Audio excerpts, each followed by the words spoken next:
آدم علیہ السلام۔ حضرت آدم علیہ السلام دنیا میں سب سے پہلے انسان تھے، وہ سب سے پہلے نبی بھی تھے۔ اللہ تعالیٰ نے ان کو اپنے ہاتھ سے پیدا کیا۔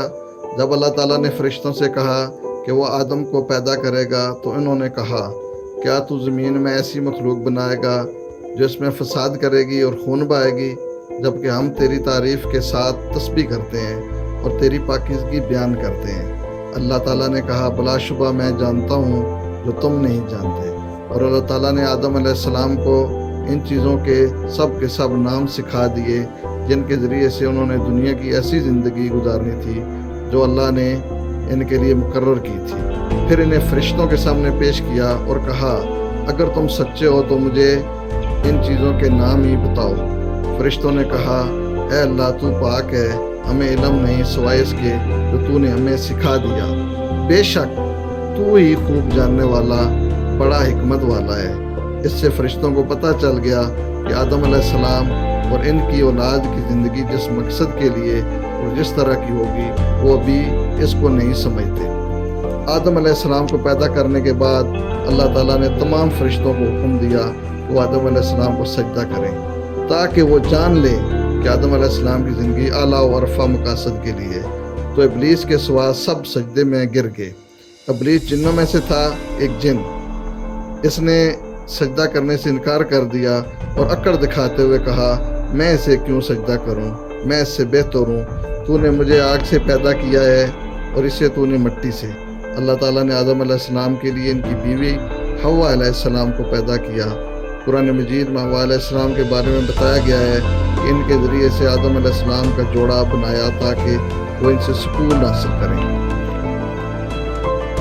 آدم اور حوا علیہ السلام کو جنت میں رہنے اور اپنی مرضی کے مطابق زندگی گزارنے کی اجازت دی گئی۔ یہ خوبصورت زندگی تھی، یہاں نہ کھانے پینے کی کمی تھی، نہ لباس کی، اور نہ انہیں گرمی یا سردی محسوس ہوتی تھی۔ ان پر صرف ایک پابندی تھی کہ وہ ایک خاص قسم کے درخت کے قریب جا کر اس کا پھل نہ چکھیں۔ شیطان نے جو ان کا شدید دشمن تھا اپنے فریب سے ان کو بہکا دیا۔ شیطان ان کا خیرخواہ بن کر آیا اور ان سے کہا تمہارے رب نے تمہیں اس درخت سے صرف اس لیے روکا ہے کہ کہیں تم دونوں فرشتے نہ بن جاؤ یا کہیں تم دونوں ہمیشہ کی زندگی نہ پالو۔ وہ شیطان کی باتوں میں آ کر اللہ کا حکم بھول گئے اور اس کی نافرمانی کرتے ہوئے انہوں نے اس درخت کا پھل توڑ کر کھا لیا۔ پھل کھاتے ہی ان کے جسم سے ان کا لباس اتر گیا اور وہ دونوں مارے شرم کے جنت کے پتے جوڑ جوڑ کر اپنی شرمگاہیں چھپانے لگے۔ اس پر اللہ تعالیٰ نے انہیں یاد دلایا کہ میں نے اسی لیے تمہیں اس درخت کا پھل کھانے سے منع کر رکھا تھا اور تمہیں بتا دیا تھا کہ شیطان کی بات نہ ماننا، وہ تمہارا کھلا دشمن ہے۔ پھل کھانے والی غلطی آدم و حوا علیہ السلام دونوں سے ہوئی تھی۔ اس میں جتنا قصور آدم علیہ السلام کا تھا اتنا ہی حوا علیہ السلام کا تھا۔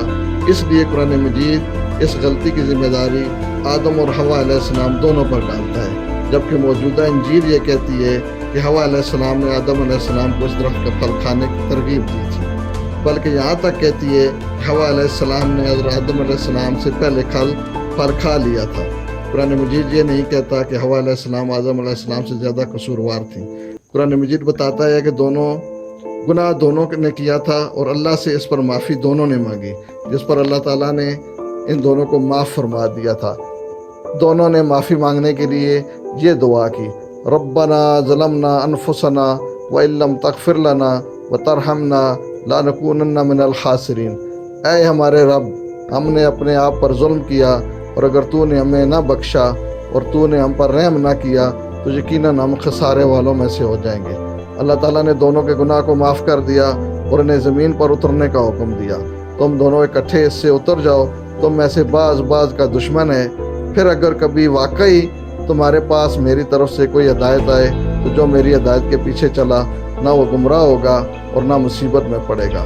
اسلام میں ایسا کوئی تصور نہیں کہ آدم اور حوا علیہ السلام کا گناہ وراثت میں سب انسانوں کو منتقل ہوا اور ہم سب پیدائشی گناہ گار ہیں۔ اس کے برعکس انسان فطرتاً گناہوں سے پاک اور معصوم پیدا ہوتا ہے۔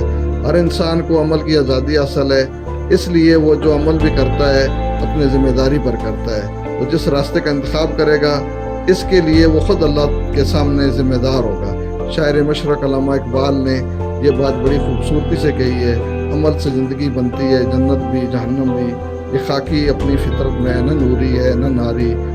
والسلام علیکم ورحمۃ اللہ۔